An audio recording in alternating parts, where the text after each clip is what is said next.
कर्मयोग में स्थित जीवात्मा के लक्षण। कर्मयोगी इंद्रियों पर विजय प्राप्त करने वाला होता है और सभी प्राणियों की आत्मा का मूल स्रोत परमात्मा में निष्काम भाव से मन को स्थित करके कर्म करता हुआ भी कभी कर्म से लिप्त नहीं होता है।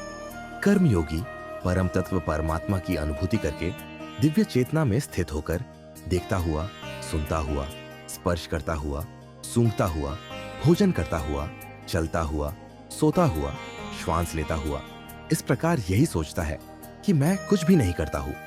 कर्मयोगी बोलता हुआ, त्यागता हुआ, ग्रहण करता हुआ तथा आंखों को खोलता और बंद करता हुआ भी यही सोचता है कि सभी इंद्रियां अपने अपने विषयों में प्रवृत्त हो रही है, ऐसी धारणा वाला होता है।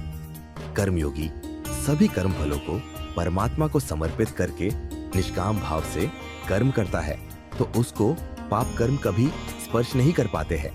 जिस प्रकार कमल का पत्ता जल को स्पर्श नहीं कर पाता है, कर्मयोगी निष्काम भाव से शरीर, मन, बुद्धि और इंद्रियों के द्वारा केवल आत्मा की शुद्धि के लिए ही कर्म करते हैं।